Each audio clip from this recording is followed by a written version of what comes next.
Gente, bom dia, seja bem-vindo.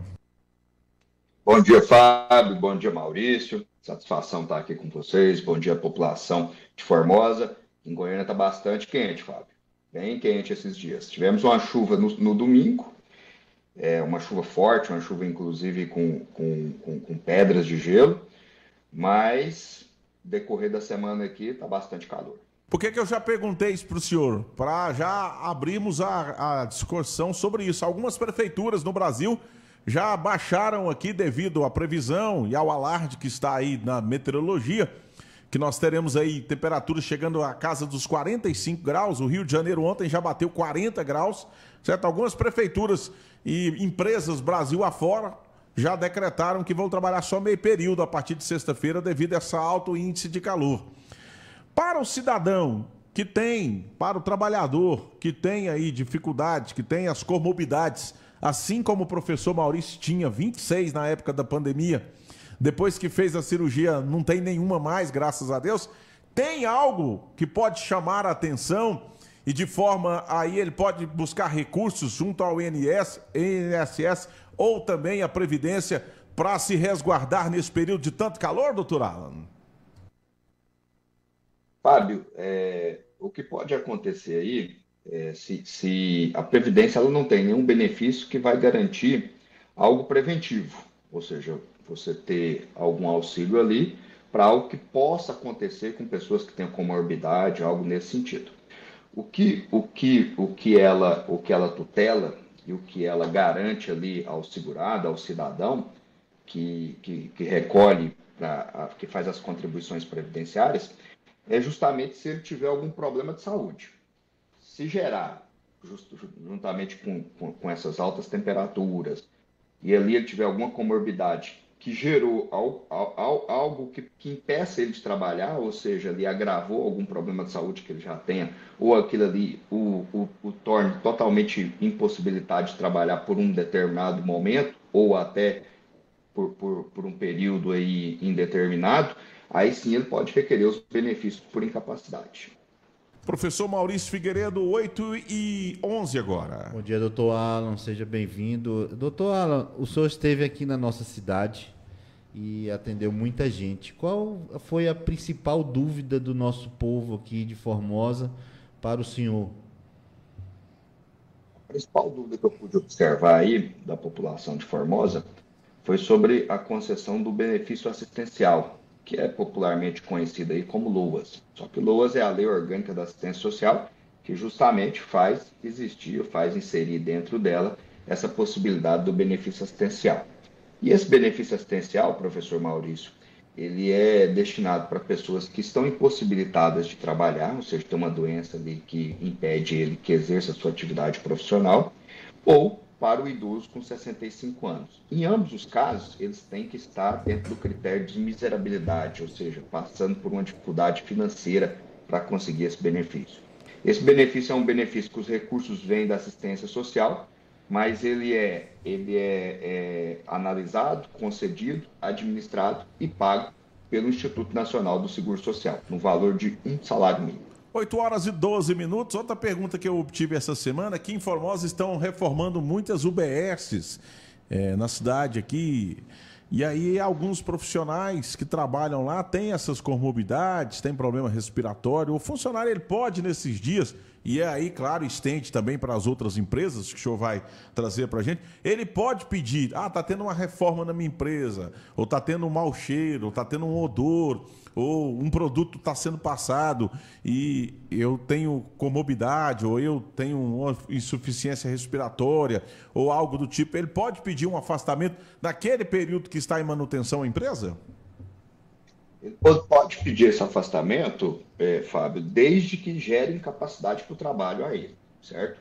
Se naquele momento ali, aquela intervenção que foi feita com produto que seja qual for, para que essa reforma, para a concretização dessa reforma, se aquele produto gerou nele algo ali, ou seja, foi um gatilho para que a doença se manifestasse, que se manifestasse a ponto de gerar incapacidade para o trabalho, aí sim ele passa a ter direito os benefícios por incapacidade, seja o auxílio-doença ou, conforme o caso, aí seja um caso que tem um agravamento muito grande, até uma aposentadoria por invalidez. Olha, a hora certa são 8h14, você está ouvindo. Toda quarta-feira tem o quadro aqui na Rede Lance, gratuitamente. O advogado nos atende, Dr. Alan Rocha, direto de Goiânia. Ele já esteve aqui com a sua equipe presencialmente. Vem na batida, Marques de Figueiredo e a sua pergunta.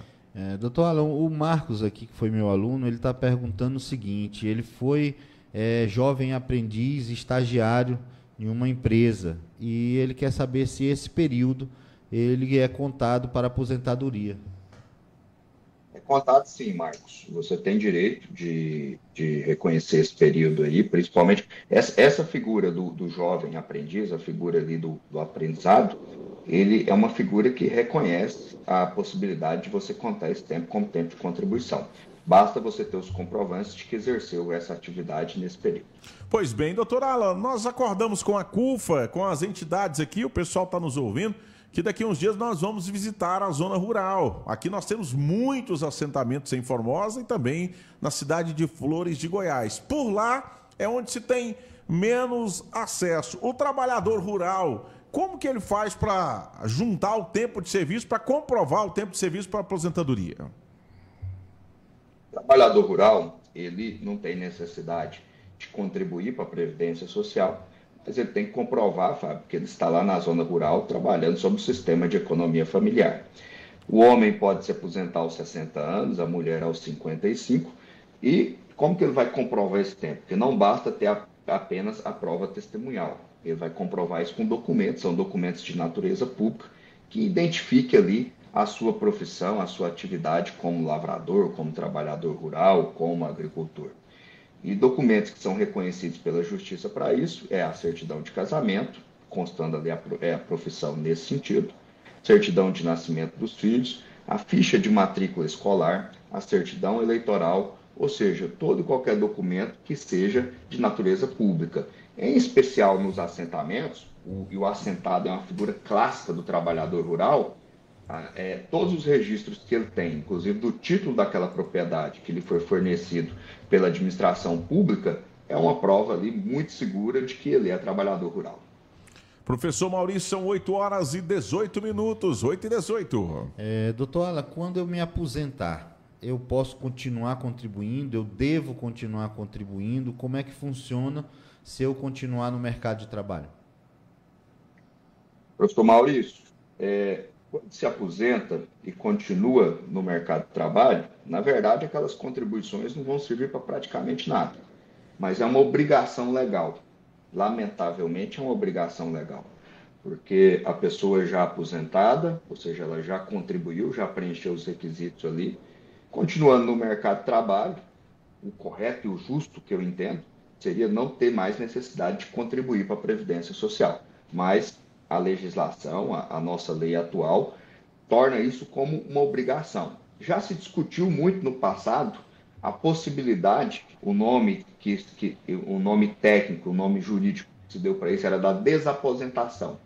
Apesar do nome dar uma ideia de perder o benefício, mas na verdade não era isso, era um recálculo do benefício. Calculava-se o benefício novamente, levando em conta as contribuições que ele fez até se aposentar e as contribuições posteriores à aposentadoria, tendo aí aumento, aí, conforme o tempo que ele contribuiu depois de aposentado, até de 50% a mais do benefício. Mas essa matéria, quando ela chegou no Supremo Tribunal Federal, o Supremo Tribunal Federal entendeu que não era possível a desaposentação porque não existia base legal para isso. Isso não estava na nossa legislação e não está até hoje. Tem vários projetos de lei no Parlamento brasileiro, ou seja, lá na Câmara dos Deputados, no Senado Federal, tem vários projetos de lei para regulamentar isso, ou seja, que seria para permitir a esse recálculo ou para que não seja obrigatório essas contribuições. Mas isso até o presente momento não passa de projeto de lei. Eu vejo como uma grande injustiça para o segurado. Por quê? Porque o sistema ele é contributivo e retributivo.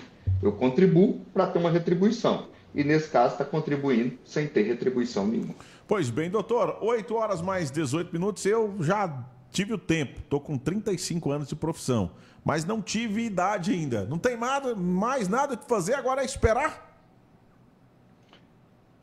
Fábio, pode ser que por esse tempo seu de contribuição que você tem, que é Certo. um tempo bem assim, considerável, que você encaixe em uma das regras de transição. Certo. Nós temos hoje, a partir da reforma da Previdência Social de 2019, nós temos aí 5 regras de transição.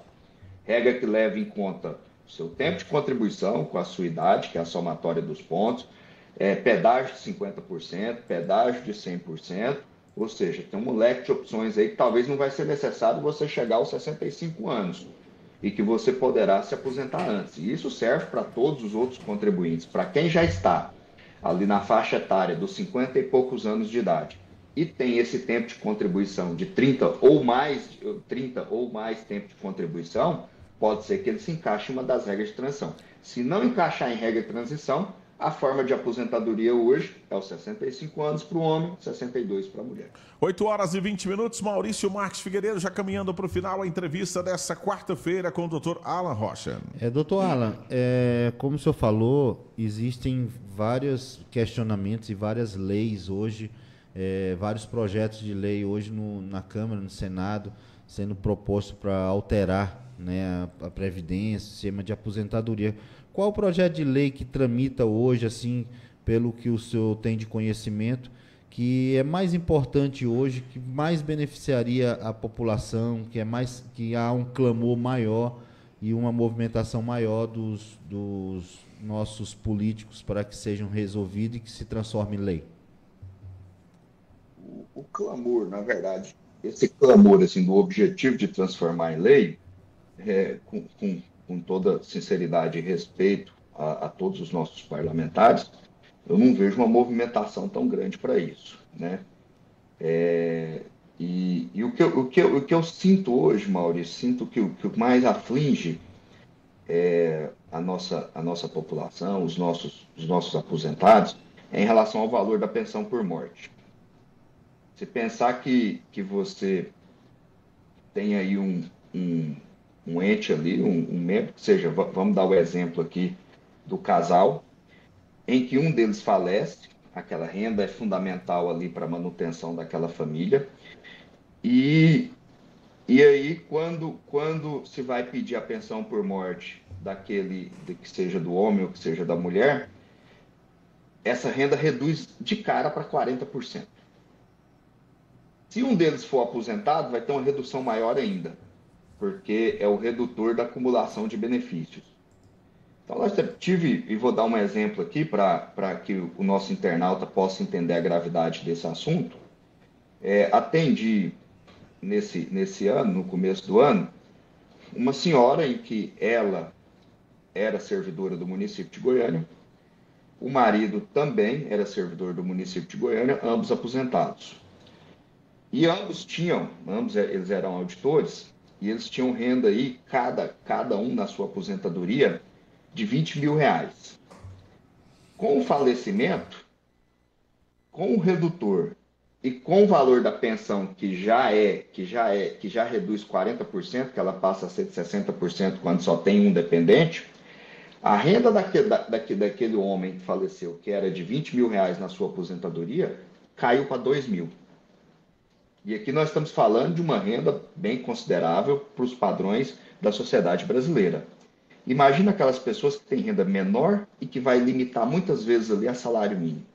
Então, acho que esse é o maior clamor hoje, essa questão do redutor e da questão da redução da pensão por morte, que antes era de 100% da média, hoje passou a ser 60% da média. Pois bem, então 8 horas e 24 minutos, eu deixo o senhor à vontade para as considerações finais. Nosso muito obrigado, quadro fantástico. Tem muita gente aqui compartilhando no YouTube, no Facebook, comentando com a gente aqui. E até a próxima quarta-feira. Fábio, sempre uma satisfação estar com vocês. Eu acho, como sempre digo, vocês estão de parabéns por promoverem a educação previdenciária. Grande abraço a todos, uma semana abençoada a todos. Se Deus quiser, na próxima quarta estaremos juntos novamente. Se Deus quiser. Pois bem, então, Maurício Marques Figueiredo, mais dúvidas sendo sanadas, como é amplo, como é extenso, né? Já deve ter uns 2 meses que a gente está com o doutor Alan aqui, participando toda quarta-feira e nunca esgota as perguntas, nunca esgota, né? E a fila lá também no INSS não para, né, Figueiredo? É verdade, Fábio. É uma necessidade.